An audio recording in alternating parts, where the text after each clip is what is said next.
everybody, and welcome to Whitaker-Myers monthly webinar series. It's the end of May.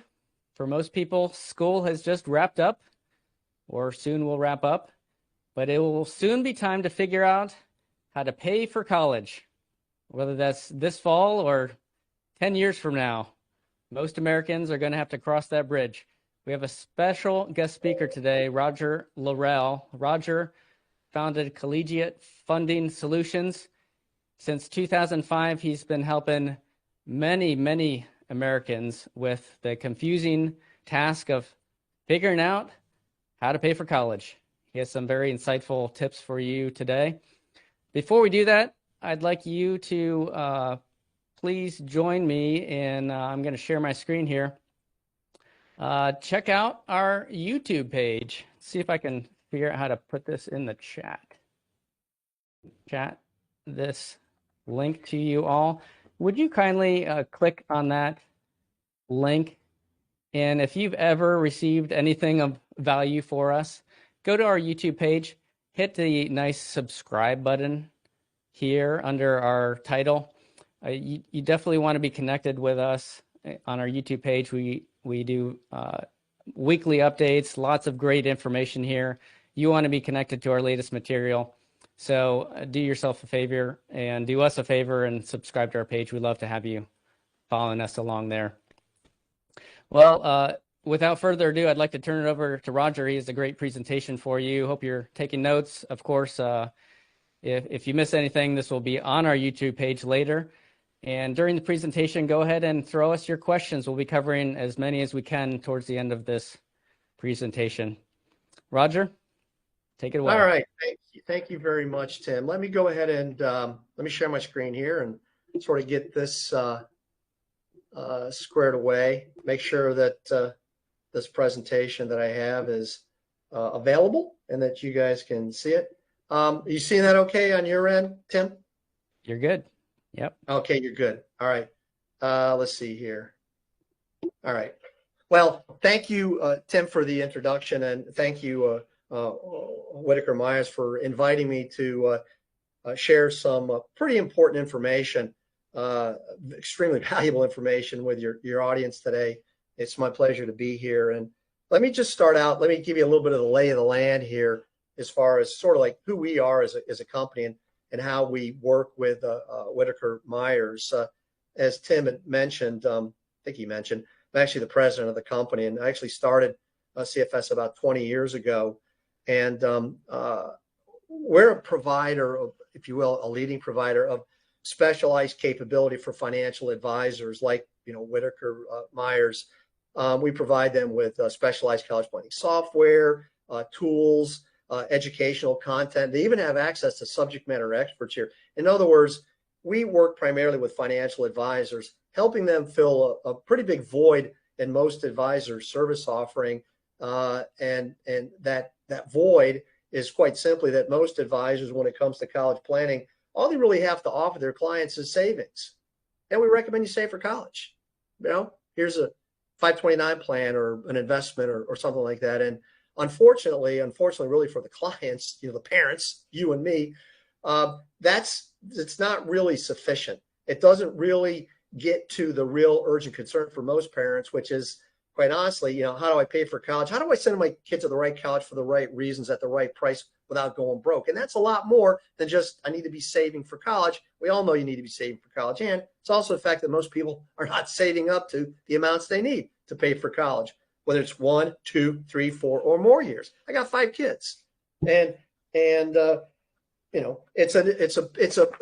a big problem. It's a hot topic, across the country. And so obviously, if you're on this call, it's a hot topic. So we're kind of in the background, working with Whitaker-Myers and providing them with what they need to dispense to their clients, people like you, with the absolute best advice they can get, independent of your circumstances, independent of where your kids are on the timeline, independent of your financials. I mean, so thanks to Whitaker-Myers, they, again, I think, obviously have really stepped up to the plate.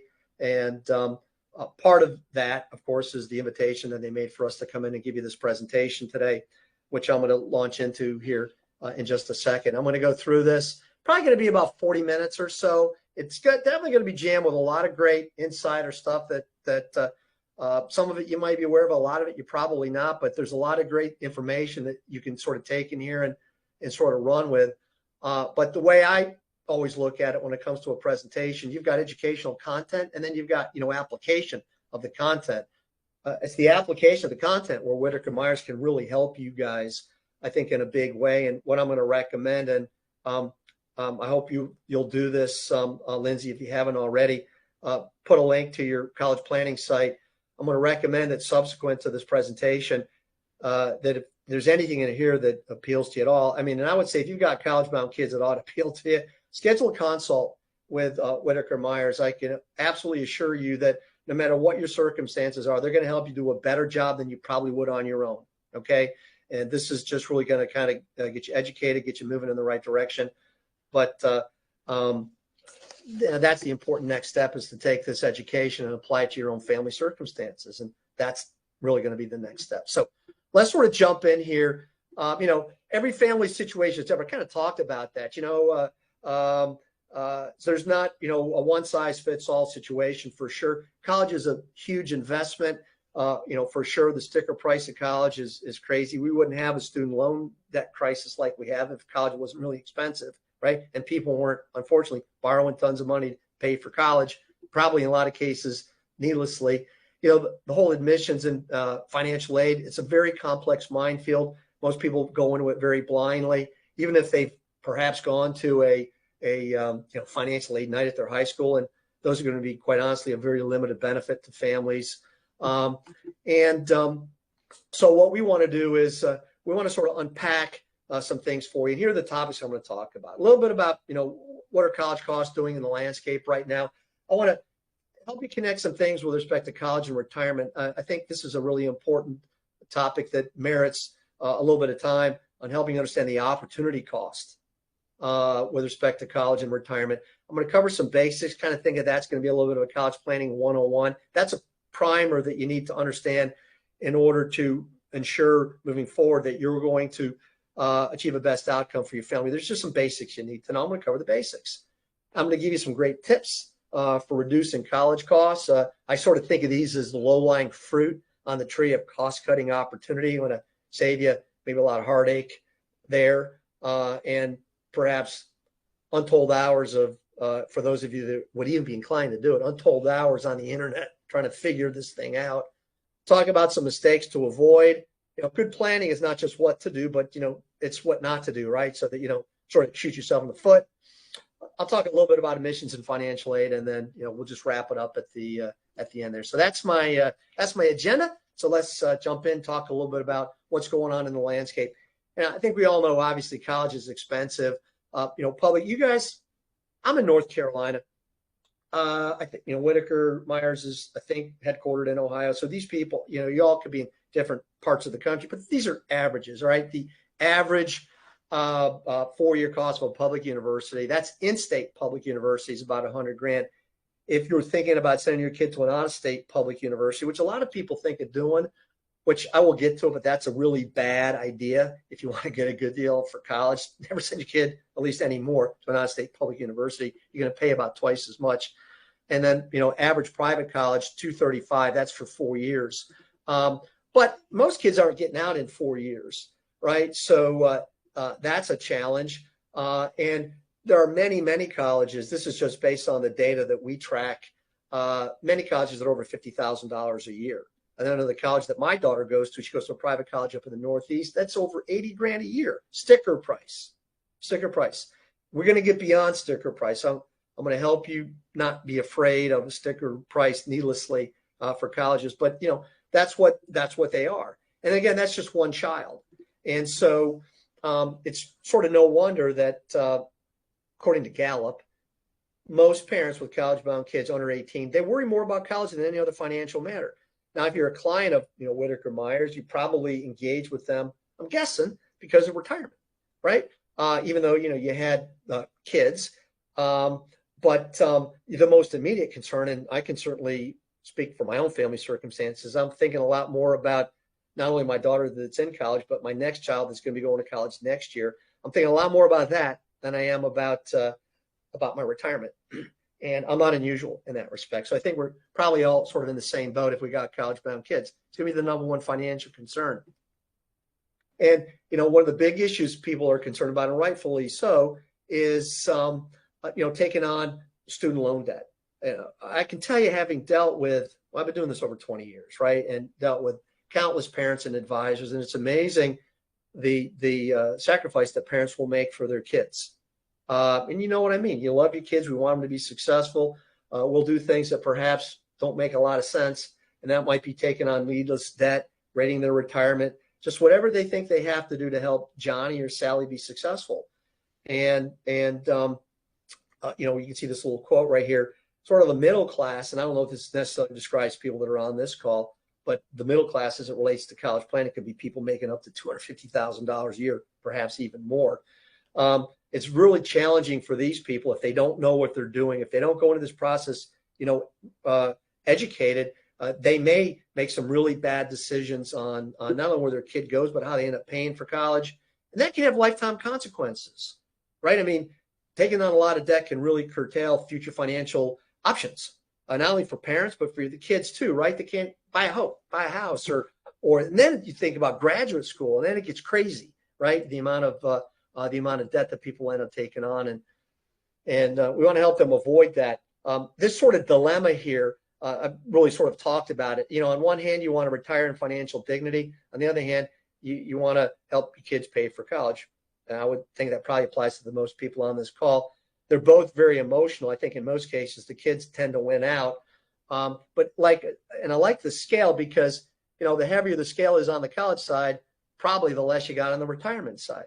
So as I go through this presentation, I want to talk about things that we can do to reduce the weight on the left side there, so that the scale looks more favorable on the retirement side. I mentioned on the front end that I was going to talk about opportunity cost, and I think this is something that really you got to think about. And in fact, I'll be alluding to some resources, but Whitaker-Myers has some tools that we provided them with that really very sort of concretely show, perhaps in your own family situation, what the opportunity cost is as it relates to paying for college and what that could mean in your retirement.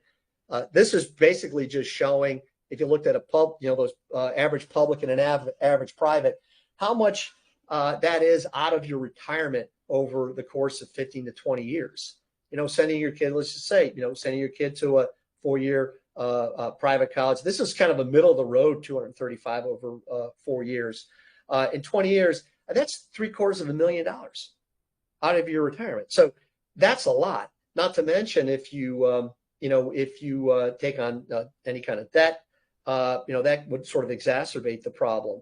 And so you really need to be thinking about the college retirement connection, as you go into this, and make hopefully sober, well-informed, intelligent decisions about, where your kid goes. I can tell you, my thinking about this topic has changed so much over the last 20 years as I've been obviously involved in this business.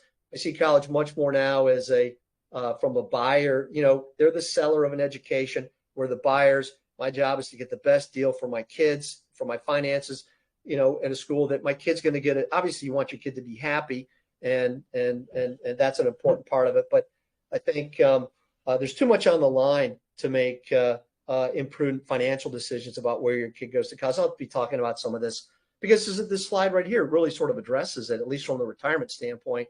And again, that's just one child. Oh boy, that's one kid. Most people on this call probably are going to be sending more than one kid to college. The good news is that college planning, as I said on the front end, at least with Whitaker-Myers, is not just saving for college. Hopefully they're helping you, and there are lots of things they can do in helping you save for college.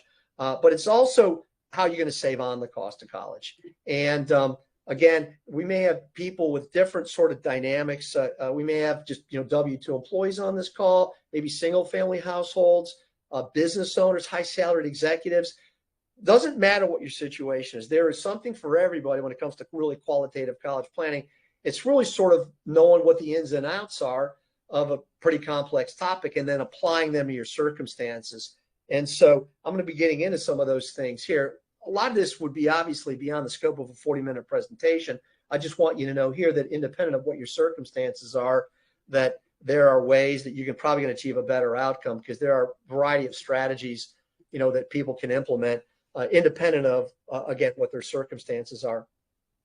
Let me start with some basics, if you will, fundamentals, the rudimentary things you need to know as it relates to college. And this is a little bit of a tutorial on how financial aid works and the financial aid system, which, by the way, is a really integral part of how people pay for college today. Financial aid is a huge component. I actually don't have that slide in here, but we have a slide that says that like 80% of people, believe that financial aid, some aspect of financial aid, is going to be an important component of how they're going to pay for college. And in most cases, depending on, again, the family circumstances and depending on the schools that you're looking at, financial aid is something that would play some sort of a role. So you need to understand kind of how that system works a little bit and how financial aid is determined. And it all starts with a very basic formula. And on the left side here, I've got this COA in my little table. COA stands for cost of attendance. If you go to like a school's website, or if you even just like, typed in to your browser, what's the cost at Duke, Wake Forest, UNC Chapel Hill, and it's going to come back and it's going to give you the 1 year cost of attendance. And you can see here, cost of attendance is like out the door. Tuition fees, book supplies, room and board, transportation. That's everything that funnels up into what they call their cost of attendance. Now, to determine whether a family's going to get financial aid or not, we introduced something that's known as the SAI, or used to be known as the EFC. They actually changed the nomenclature. And I don't know if you all would be aware of this, but the Department of Education changed the nomenclature. The SAI, or the EFC, is the amount that a family is going to be expected to pay for a college before they're going to qualify for any need-based financial aid at that school. And this is an assessment. Okay, so the SAI, some schools still use that terminology, SAI. A lot of them have transitioned to the EFC. Many have transitioned to SAI. Some still use EFC. But that's where the FAFSA or the CSS profile comes in. So if you've heard of the FAFSA or the CSS profile, those forms, which we filled out, and they can be a pain in the butt, they come back with assessment. And that it's an assessment number. And this is how much that school or the government believes that you should be able to cover out of pocket before you're going to qualify for any financial aid from a particular college. And in this kind of example, you can see that this hypothetical family's assessment is 45 grand. And if we subtract that from 60, they have a financial need of 60,000, of 15,000. That's the financial need at that school. And then the schools will attempt to meet some or perhaps even all of your financial need in the form of need-based financial aid packages, which I'm going to talk about here in a little bit more. So again, I've sort of mentioned this. Financial need is determined using that simple formula. You take the COA minus the SCI, and you get your financial need. And you might first be thinking, well, gee, Roger, it would probably be good to know my SAI before I fill out the FAFSA. Bingo. Absolutely. Anybody on this call, you got a kid that's a junior in high school this year, sophomore, whatever. Actually, you should know this number by the time your kid's a freshman in high school, for sure. And Whitaker-Myers can help you with that because they got a calculator. They can calculate it. Highly accurate, and it will be based on these two different formulas, the FAFSA or the CSS profile.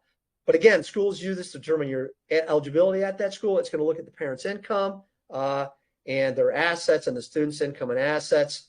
And again, it's the minimum that you're going to be expected to pay before you're going to even be eligible for need-based financial aid at a college. Here's an example of a public and a private school. So cost of attendance, public 22, private 60. This calculated SAI, $20,000, kind of a middle-class client right there. And you can see not much financial need at the public university and a lot of financial need at the private school. The thing that you need to take away from this particular slide and at this point in the education is this. What you need to know and what you absolutely start to plan for is this SAI number, okay? That's the number that you need to plan for because that's the number you're going to be on the hook for. Anything beyond that, you may or may not. And I'll show you that in the subsequent slides. The rest of that might be offset with scholarships and grants and financial aid packages, but you're going to be on the hook for the SAI. And so you should know what that number is ahead of time so you can plan for at least that number. Wouldn't you agree? So That's one of the reasons why you get a consult. You get with them, and they can tell you what your SAI is now. All right. And with a lot of people, it doesn't change that much from year to year. It might, but you should at least begin to know what that number is. Let's dive a little bit deeper here. Public university, I gave you the SAI of 20,000, financial need of 5,000. And most public universities, like if you're in Ohio, let's say, I grew up in Ohio. Let's say you want to go to Ohio State, and your kid wants to go to Ohio State. And even if your SAI is 20 grand, and Ohio State's probably around 30 grand now, I don't know exactly what the number is, but you're probably not going to get any more than student loans. Okay. And in fact, I've looked at the numbers. You might get a scholarship, but they don't give out a lot of scholarship money. And you got to be a really, outstanding performer, or perhaps very specialized scholarship to get one from Ohio State. So you're probably looking at these student loans. And that federal student loan there is a direct student loan. That would be the maximum subsidized loan that you could get from, let's say, Ohio State year one. And there's a little bit left over. That's $1,500. And who's responsible for that $1,500? You're going to be responsible for it. So your total out of pocket at this college, let's say it was Ohio State, it's going to be $21,500. All right. It's going to be your SAI number. That's part you're definitely on the hook for. And anything that they're not going to meet when they do their calculations for financial aid. Now let's look at a private college, this $60,000 private college. What would that be in Ohio? Might be something like the University of Dayton. They're actually more than this. All right. But let's say it's Dayton. Your SAI is 20 grand and your financial need is 40. I can tell you, and I know this is true, UD, Xavier would be another. A lot of the private colleges in Ohio are going to fill a lot of the need that you have. In this example, this would be a college that fills 100% of your need in the form of scholarships and grants. That's money that you're not going to have to pay. And the loans would be student loans that could be subsidized, and there's no interest due on those through the college years. So once you take your SAI and factor in the fact that they're completely meeting all of your need, you're on the hook for 20 grand. So are you telling me, Roger, that my kid can go to possibly a private college for the same or less than a public university? That's exactly what I'm telling you. That absolutely can happen. Depends on the facts of the case. Depends on the school that you're looking at. I'm going to introduce a topic here in a couple of minutes called buyer colleges. And there's never been a better time for people to get a great deal from a private college. If your kids are going to private schools now, my kids are in private, elementary and high schools. And my daughter goes to a private college. I don't know if my son will, but a lot of people want to at least look at them. There's never been a better time if you want to get a fantastic deal on a college education than to identify colleges that are buyer schools that will give you a great deal. Whitaker-Myers can tell you who those schools are because we've provided them with the information. It's all sort of built into their capability. I'm going to talk about that a little bit more, but my takeaway here is never give up hope. Don't think now that these great schools, Case Western, Notre Dame, I don't know, Midwest, Northwestern, whatever the college is that you want to send your kid to are perhaps beyond your means. They might be, but you can't guess. And you don't want to just assume. You want to know. And these things can be known with a pretty high degree of accuracy ahead of time. That's my point. Don't eliminate these private colleges with a really high sticker price. Here's kind of the rationale as to why you can get a great deal. Number one, they got to compete with these lower price state schools. Schools in Ohio, they got to compete with Ohio State and University of Cincinnati and Bowling Green, Toledo, whatever those other schools are in Ohio. To compete, they got to compete on cost. So they have to entice these kids with financial inducements because they're competing for the same schools, certainly in the state and perhaps out of state as well. They generally have more money in their endowments to be able to give money to kids that they want. And so those endowment funds, and you probably heard something if you're keeping up with the news about some of these more popular private schools across the country. So these highbrow private colleges with these mega endowments, right? And a lot of them are, some of these schools aren't using those endowments perhaps to attract kids they don't need to, but most colleges are. They use that endowment money to attract kids that they want. And that could be your student, all right? And it's their money, so they make the rules. That's a very important point. They have lots of latitude. And I saw this with my daughter big time when it got to the 11th hour and we were trying to make our final decisions. We were sort of got these colleges into a bidding war. And they will absolutely do that. They are so eager to put kids. I don't have time to get into this in this conversation, but because of the demographically and the fact that there's less of a pool of kids going to college because of, people haven't had as many kids and there's not as many kids going off to college, they're just fighting over students. And that's very advantageous for parents if you're picking the right schools. And it's really most of the schools, not all of them, but most of them. So this is a very important slide. All right, let me give you some tips. What's the financial aid officer's job? Well, I said there's never been a better job for parents to get a great deal, but don't expect the financial aid officer, because they do want to get as much as they can, of course. Their job is to put, as we say, cheeks in the seats, so to speak, and get, their enrollment numbers where they need to go and not give out any more than they absolutely have to. And so certainly if you're ignorant and you go into this process ignorant, you're probably going to overpay. But for people that know what they're doing and do this correctly, your job, that's your job. Use the rules of financial aid and really college admissions to make your contributions as small as possible. This is the buyer-seller dynamic. Perhaps you've never heard that before, but it's absolutely what's going on here. All right. It's the buyer and the seller. Whitaker-Myers' job, and to some extent, is to help you be a real smart buyer of a college education. And some of the things that you need to know if you want to get a great discount from a college. This is a money slide. If this is the only thing I covered, it'd still be worth it. All right. Here's how you get great discounts from colleges. All right. First thing is you got to make sure that your student is in the top of the applicant pool at a school. All right.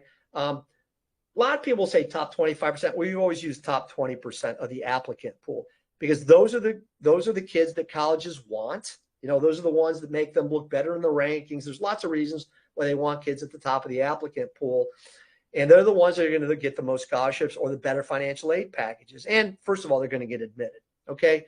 So you should know if the kid's at the top of the applicant pool. Whitaker-Myers, again, can tell you whether your kid's at the top of the applicant pool in colleges that you're considering if they have if they have a pretty strong academic record already, like a sophomore, a junior, for sure, a rising senior, they would have taken their ACT, their SAT, they would have a GPA. Those are the kinds of things you really need to know.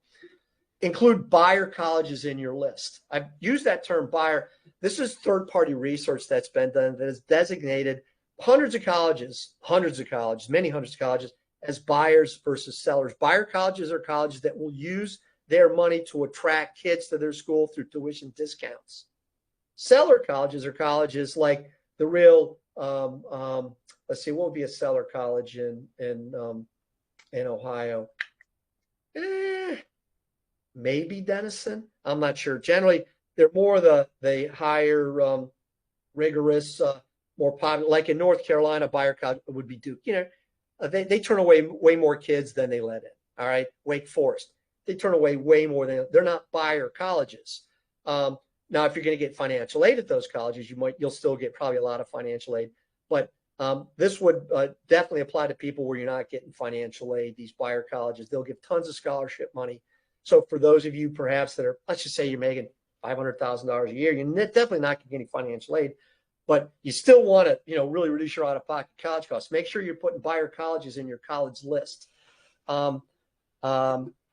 And I'm going to talk a little bit more about that in a second. Expand your geographic universe. Apply to colleges that are outside your 200-300 mile radius.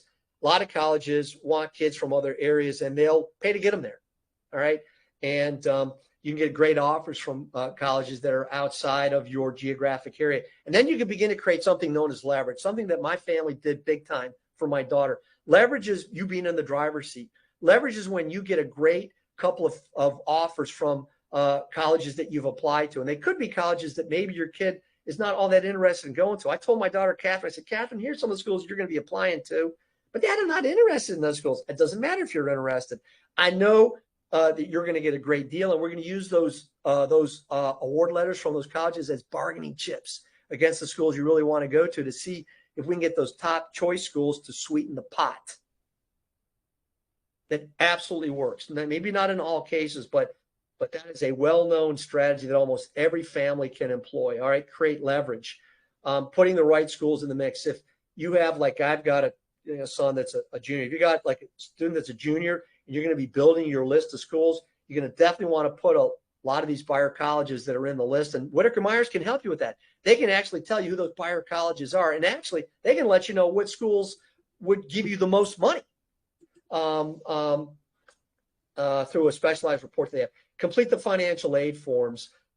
This is something that every family should do, the FAFSA, the profile, not just for financial aid. I may get to this a little bit on the back end. There are multiple reasons today why there's no circumstance why any family should not fill out the financial aid forms, even though they might be kind of a little bit of a pain in the butt.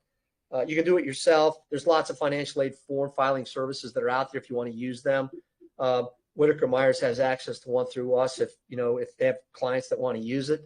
But bottom line is you'd fill out the financial aid forms. All right, let's talk about planning for financial aid here. I'm going to give you some tips. Once you know you're a financial aid candidate, there are some things that you should consider that could perhaps enhance your financial aid eligibility. And basically, I'd mentioned financial aid packages. They consist of free money. That's school-based scholarships and grants. Financial aid packages are going to have grants and scholarships. They're also, I showed you an example, going to include subsidized loans. These are loans that you don't have to pay back until the kid gets out of college, and the interest is subsidized during the college. They're actually a great deal. If you get those loans, you ought to take advantage. It's like free money for 4 or more years, and then you fill the gap with your 529 or perhaps additional loans, third party, grandparents. Let me make a comment here. Again, it's a lot of stuff, and sometimes I can just throw out little suggestions. If you have grandparents, like in my family, my parents and my in-laws were interested in playing a role in paying for college. I highly, highly encourage you, draw your parents into this equation and get them with a Whitaker-Myers advisor, because family college planning is hugely important. If grandparents are going to play a role in college funding, it's more than just putting money into a trust or putting money in a 529 or paying the school directly. Each of those things, although they may sound like they have merit, have real pitfalls to them, and doing the wrong thing can be really costly. So if you got grandparents, parents that are interested in helping, make them aware of this. And I recommend you schedule a consult with Whitaker-Myers and talk about the family planning component and what's the best thing for the parents and the grandparents to do. So planning for financial aid is something that you absolutely need to do before you fill out the FAFSA, not after. It's like tax forms. You're not going to reduce your taxes if you send in your 1040. Then you go to your CPA and say, hey, what can I do to reduce my taxes for this last tax year? He's going to be like, sorry, it's too late. So that's my analogy right there. It really requires a pretty in-depth understanding of the forms, the calculations that the schools use, and certain financial aid strategies that families can employ. So it helps to know sort of what to do and what not to do. And I'll give you some examples here. Okay. Perhaps you've availed yourself of, Whitaker-Myers, and you've got your SAI and you've looked at some schools. And you're like, yeah, we're going to qualify for financial aid. Well, what are some of the things that you should familiarize yourself with? Well, number one is income strategies, because the number one driver of your SAI is the parent's income. That's the number one driver. Okay. So the number one thing, the number one assessed item is kids' income. Kids' income. They have there's a protection allowance, but anything above that, I think, is assessed at like 25% of their income. So every $100, $25 is taken away from their financial aid eligibility. So keeping students' income under the current asset protection allowance, and that's an annual number, is the thing to know. Avoiding things that drive up income during what are known as the base years. The base years run from your child's sophomore year in high school to, the end of their freshman year in college, their sophomore year in college. It seems kind of weird, but the forms do a 2-year look back on your income. So like when we fill out the FAFSA for 25, 26 college year, for Vincent, they're going to be looking at our 23 tax returns. It seems weird, but that's how they do it. So those are your base years. If you're self-employed, postpone bonuses if you can. And here's one I'm going to ring a little bell for. Accelerate employer-sponsored retirement account contributions during these years. If you have an employer-sponsored plan, I don't have time to get into it here, but Whitaker-Myers is all over this. They've got this, the ability to do this analysis. There was a change made to the FAFSA that now allows people to increase, or any money, if you will, that they put into their employer-sponsored plan. I got them listed here. Will reduce your income in the eyes of the financial aid formulas. It didn't used to be that way. It's a reduction in your assessable income now, and that may mean significant amounts of increased financial aid at certain colleges. Not all of them. It depends on the facts of the case. A certain amount of analysis needs to be done. But what I'm saying in this third point is it is possible that you could simultaneously increase your retirement account contributions and reduce your out-of-pocket college costs at the same time. That is a home run. And there's a grandparent play in this particular sort of coordinated strategy that I can't get into here. That's another reason why you'd want to draw the grandparents into this. It's pretty phenomenal. All right. But at least you know that, increasing retirement account contributions can be very advantageous. Assets. What are assessed in the formulas? Well, they're not going to look at your retirement accounts. All right. Like your 401k, IRAs, things of that nature. They don't look at personal items. What about the equity in the home? Some schools do look at equity in your home, and that can be a deal killer for financial aid. You got a highly appreciated house, and let's say you got $500,000 of equity in your home, and the profile schools are going to assess that, and most of them are going to expect you to use that money to pay for college. Here's another reason why you want to have an assessment done on certain colleges that you're looking at, so that Whitaker-Myers can say, hey, look, at these schools, they're going to assess the equity in your home. Whether you want to use it or not, they're going to assess it, and that's going to go into your SEI number. Cash value life insurance is not assessed. Annuities are not assessed, so that can provide some protection for families as well. On the asset side. All right. Lack of knowledge can be hurtful. I'm just going to give you one example right here. Gifting money to kids to pay for college. This is a very common sort of grandparent strategy where they want to just gift money to the grandkids. The problem with that is how the financial aid formulas assess the gift as an asset of the student now, and they're going to take away basically 50% of the value of that gift in financial aid. So $15,000 of a gift of a grandparent that goes to a kid to help pay for college. Once the family fills out the FAFSA, they see that 15 grand. They're going to take away $7,500 in financial aid.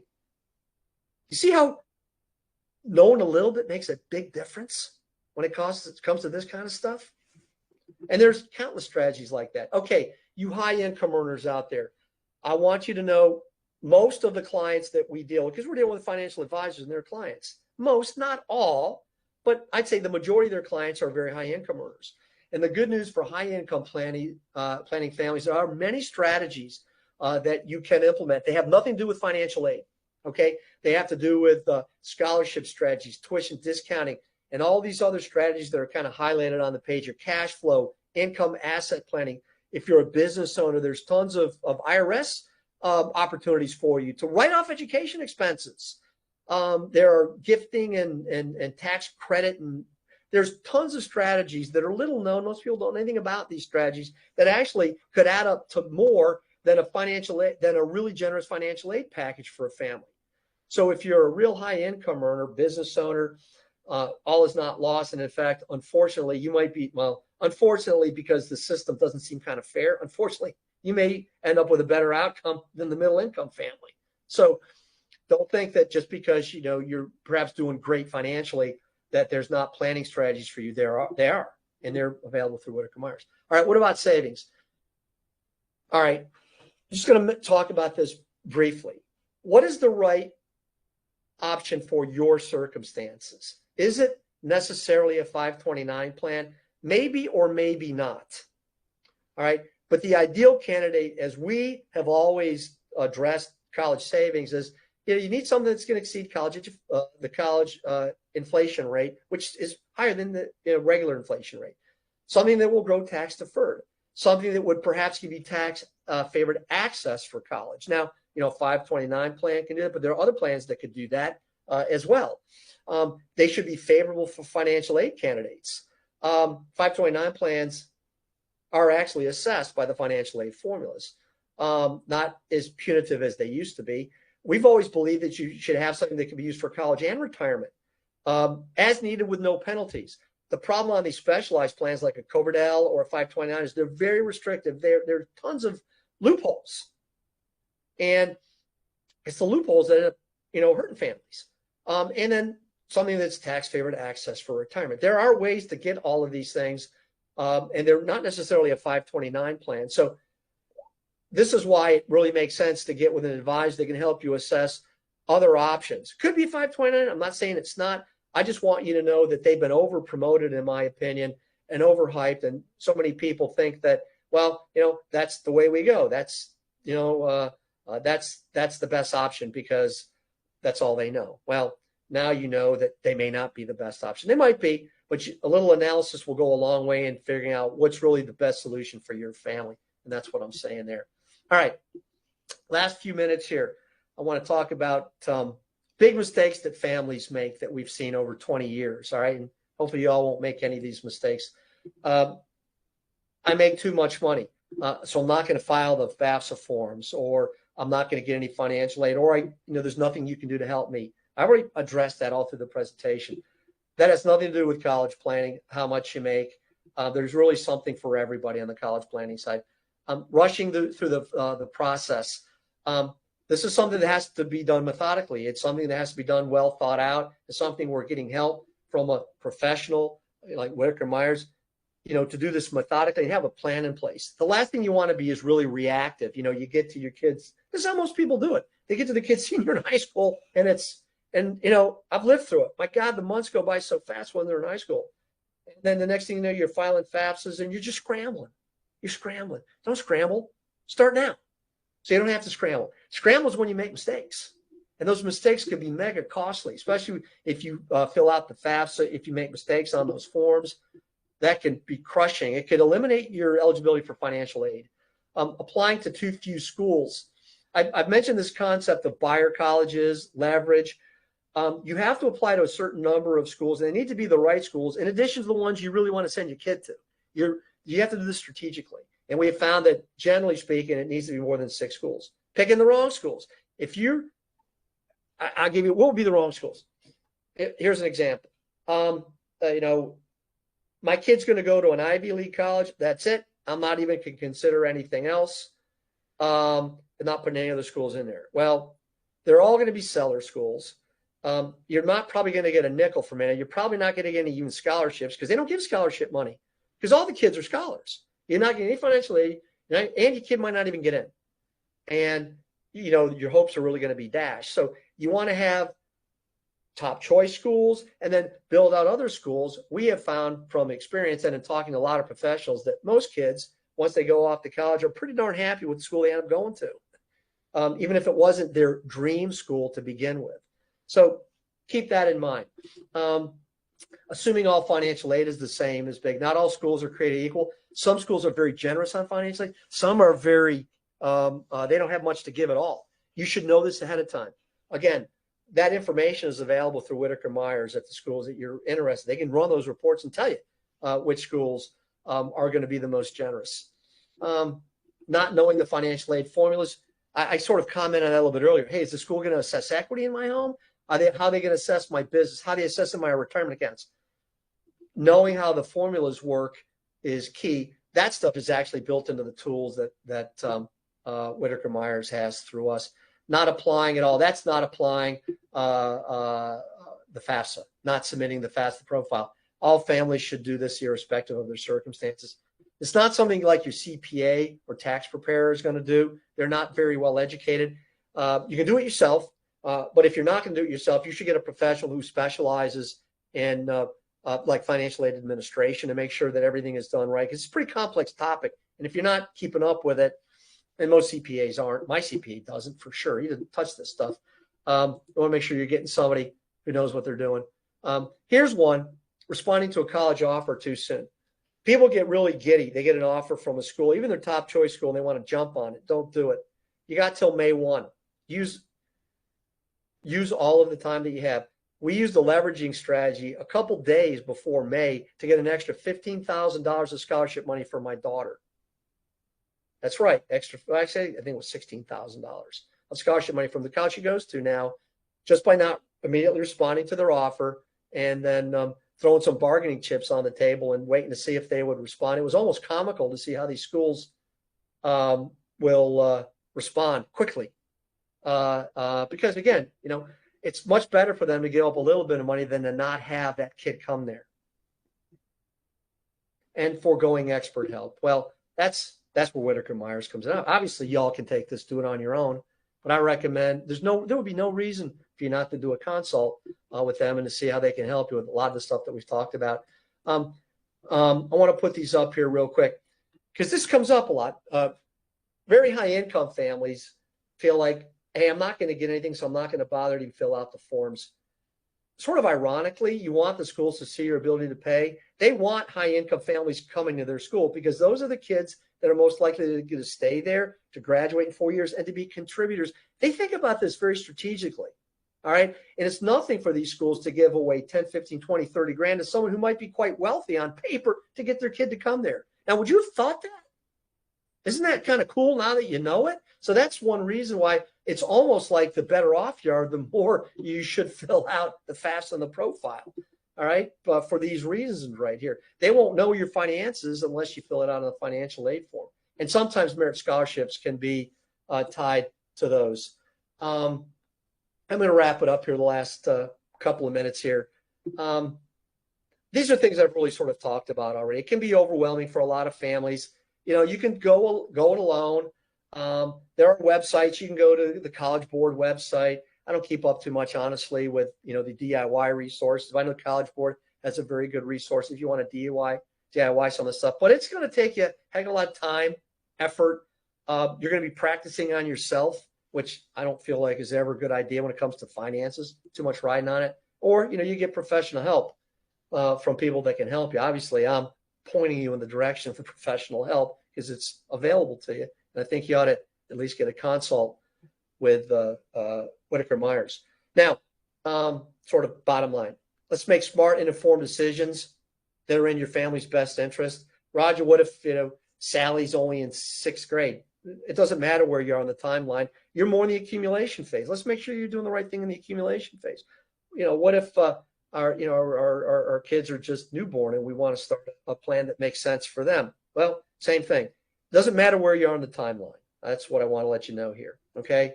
What's your next step? Well, I've already said it. Schedule a consult. I think, Lindsay, did you put a link in the chat so that people can go into your request for consultation form and get a consult on your colleagues? We'll get that, Roger. Thanks. That's in there? Okay, great. So I recommend that you do that. Hop into their college planning site and schedule a consult. Here's what they're going to do: help you achieve a better outcome, than you would probably most likely on your own. I guess in conclusion, here's what we found over many years. It's what parents want for their kids. They want to be happy and successful. They want to go to a great college.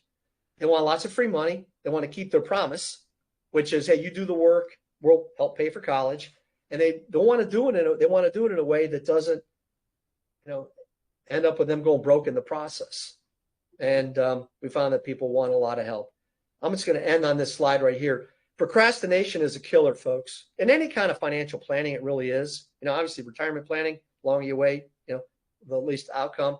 Here are some of the things, the cost of waiting. So there's never a good reason to wait on college planning if you've got kids. All these things are, I think, pretty compelling reasons why you want to go ahead and get the ball rolling. So anyway, Tim, I've pretty much wrapped it up here on the education side. We can certainly take some questions if you have some. Yeah, absolutely. Thank you, Roger. Man, it's a lot to cover, isn't it? It's a kind of confusing world for some reason. And while you're trying to do your best and save, like you said, this whole discussion about paying for college, it's kind of mind-boggling. And we do want to help our clients, those attending our webinar.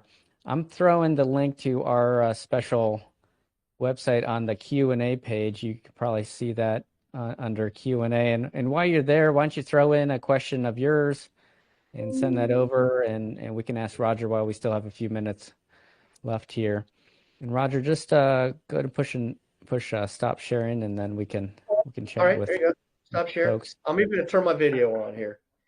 Yeah, and while we're covering this, I'm going to share my screen real quick and just take you down our page. There's a couple avenues that you can do once you hit this page, and if you don't click on it today, we'll have it in the follow-up emails. But this is our college planning page. First of all, if you just want to reach out and have somebody contact you to help hear from Whitaker-Myers, just put in your name and just some basic information. Or if you're curious and want to dive deeper into the material and you're ready to do that, you can click on our data form here and get a lot more detailed information about your student, where they're thinking about going, other information, so we can be a little farther down the path there for you, and we'd love to help you out.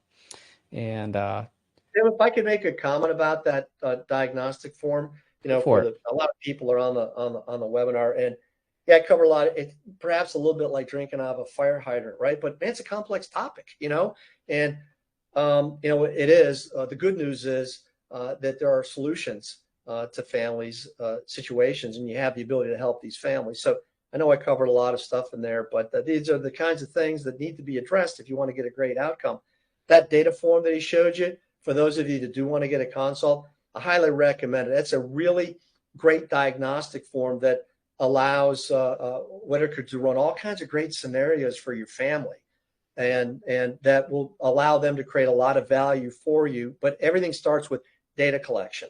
All right. So sort of keep that in mind. That would hopefully motivate you to want to do that, fill out that form, because they're going to be able to provide you with a ton of value. They really can't do much, right, until you provide them with some information. So keep that in mind. Yeah. So Roger, over the last, I don't know, decade or so, I've noticed maybe the cost benefit equation has changed a little bit in college education. We're paying a lot more, and in some cases, maybe there's the perception that we're not receiving the same benefit that a undergrad used to be. Almost everybody has an undergrad and now masters. And Yeah. it kind of goes along with this first question here. Do some colleges sometimes change from sellers, and they're trying to get students, or they're having to turn students away to buyers, and they're a little more eager. They're not getting enough applications. Have you seen that trend But here lately? that is a really great question. This buyer seller research that's been done is about 3-4 years old. Okay, that's where the impetus of this. We didn't do this research, so some other individual did this. But the current landscape, the demographics, the culture it's a dwindling pool of candidates. Okay, so more and more schools are becoming buyers. It's not the other way around. Okay, so to answer that question, that's the answer. We're seeing more schools becoming buyers for this kind of reasons. Plus, there's a lot of stuff going on. Schools are under more pressure now with some of the changes that are going on in, with the Department of Education, and there's a lot of upheaval. I have a friend that's president of a university, and generally when we're getting together, I'm hearing all about all the challenges of running a private university. Okay, there's a lot of challenges, and public universities as well, but probably not so much on these flagship public universities, right? Like in Ohio State and some of the, where I am, North Carolina State, stuff like that. But certainly the private colleges. But so that's where you're going to see most of the the buyers. I didn't spend a lot of time talking about this, but I just want to mention this to you parents because it's something that I've seen a lot. We see a lot of parents that have kids that they want to go to school, out of state school. Like I'm in North Carolina, right? So Susie wants to go to Georgia because they got a great football team. Okay, fine. And maybe you have a kid that wants to go to school out of state because of whatever a sports program or something like that. Just keep in mind that these popular public schools like that, they really soak the parents. You're going to pay full boat and that's double tuition. They double the tuition. So, let's say Georgia, let's use that example, is 30 grand a year for an in-state kid. You send them out of state, that's 60 grand a year. From a financial standpoint, does that really make sense? I don't think it does. If you look at college, perhaps the way we like to look at college, which is, your kids there primarily to get a degree. to get an education, right? And to get out and, move into a career. So keep that in mind. That's an Yeah, important thing that's to shocking. consider. That's shocking. Another question, how can grandparents help their student will be a junior in the fall at a private school, I'm assuming a private high school. So what should a grandparent do with college approaching? Um, well, if the kid's like a rising junior in high school, which I guess is really what we're talking about, is that right? Like a rising junior in high Yeah, school? maybe I'm not sure if it's a private college or a private high school. Um, I don't have a like out of the box answer for that. There's too many variables to be able to give like a standard answer. All right. What I would say is this: this is where a consult would really come in. We can get a little bit of the facts of the case that perhaps you don't have here. Like for example, is this kid? It doesn't matter so much because if they're probably helping, if they have an intent to help, it's going to be for college. That's where it starts to get really interesting. I didn't get into it in the presentation. I just alluded to the fact that unfortunately, grandparents unknowingly end up curtailing a lot of a family's financial aid if a kid's going to qualify for financial aid because of the things they do. And that would include the very common things, 529s, UGMAs, trust accounts, sending money directly to the school, gifting. I mean, those are pretty much the things that grandparents do. So there are certain variables that need to be considered to know, is that going to hurt a family? It's all going to sort of depend on, the family situation. That's where a consult is really going to come in handy. So in that situation, I recommend that, the grandparents and the parents get with the advisor and start the conversation. And they have all the analytical tools they need. And they got access to subject matter experts here that can help as well. Bottom line is to make, smart decisions based on the facts of the case. What would be an ideal age to get that consult? Ideal age of your kid? Now, Before. I'm not trying to be flippant. Okay. Whenever, because of the nature of college planning, it's ongoing, right? I mean, the early years, you're more in the accumulation phase. Middle school, you start to consider other things. If you have a business, you can start to leverage your business in really early years to start generating tremendous benefit. Like, what do you mean? Like this is a simple one, putting the kid on the payroll, starting a Roth IRA these are marvelous things. And you could start that when the kid's 9 years old. I mean, I was employing my kids in the business and doing stuff. So it's now is when you get started. Let me tell you when it's urgent. By the time your kid's a sophomore in high school, that's like late stage college planning now, late stage, because your ability to affect your situation is really curtailed the junior and the senior year. There's stuff you can do, and you have to absolutely plan. It's a little bit more tactical, but you can't affect your income when the kid's a junior because they're doing a 2-year look back. And income's the number one driver of financial aid. Now, if you're a family that doesn't qualify for financial aid, I had a specific slide for you very wealthy clients. There's all kinds of stuff you can do, and that doesn't really matter what year you are because we're not really looking at the financial aid system at all. So it doesn't matter what's there. But for families that potentially are going to qualify for financial aid, you want to do that, start their sophomore year in high school. That's great. Roger, can you leverage one college against another? And should you show another college someone else's offer? Is that a thing? That's a great question. Well, we sure used it for my daughter. I talked about it. This is a technique that one of my colleagues has been employing with his clients for years. He actually has a little cookbook. Your clients could have access to this. He told us exactly what to do. And it was an email that my daughter, we weren't involved as the parents. My daughter sent the emails. He told her exactly, it's a little cookbook email. And she just told them exactly, she didn't even tell them what the other school's offer was. She just used the right language, basically saying she got a better offer from this other school that she's also, could they increase their award? That's all we did in this case. Now, that's all we had to do. There are further things that you can do if you're not getting the kind of response that you look at. And there's nothing wrong with sending a school an offer. That wouldn't be the first thing that you do, though. Does that make sense? There are different, levels of disclosure, I guess I would say, that you would engage in. So it's pretty marvelous. Like I mentioned, my daughter got an extra $16,000. It was so cool. We're like, this really works. This is so cool. Someone was going to come up with the money, right? I mean, if it was not them, it was going to be me. it's worth asking, I guess, is the end of the story, It but is. If also your being clients, informed. if your clients, John Mark, will do some of the things we talked about, and that could be just making sure they put the right schools in the mix. Because of the environment, if that's all they did, I think you'd get some pretty good mileage here. Because you get the right schools Yeah. in the mix, you'll get good award letters. You can start getting into that tactical leverage phase. There's other stuff you can do. But if that's all you did, that's pretty consequential. And it could save a family tens of thousands of dollars, and that could mean lots more money in the retirement. So, Yeah, that's great. That's great. One last question, time for one last question. Should a grandparent give money to the student? And I think this is clarifying that earlier question. The student's actually a junior in college. So what should a grandparent do if the student's a junior in college? okay, it's a good question. Once we're outside of the base years, if they've once they filed their last financial aid form, it doesn't really matter what the grandparents do. You just want to make sure that you're not doing anything through those base years. It starts the sophomore year in high school, and then it goes through, 4 years. I guess that's the end of is that the end of the freshman year or the beginning of the sophomore year, whatever the year that is.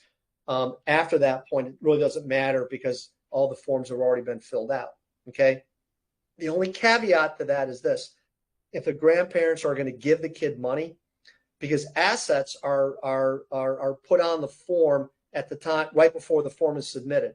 Income's a 2-year look back, but assets are time of completion of the form. So they would have to make sure that the final financial aid forms were already filed before they make that gift to the kid. Otherwise, they're going to have to report it on the form. Okay. Gotcha. So Gotcha. there you go. Well, Roger, man, almost too much information to take in all at once. And if you're feeling that, don't worry. This will be on our YouTube page here shortly in the next day or two. Also, just hit us up at that College Funding Solutions website that we sent out to you on our Q&A. You'll get that on our follow-up email. I don't know if you've noticed this, but we here at Whitaker-Myers have the heart of a teacher, and we want to help you in your journey. We'd be honored to do so. Make sure to subscribe to our YouTube channel. Reach out to us if we can help you in any way. Hope you have a great afternoon. Thanks for joining us today.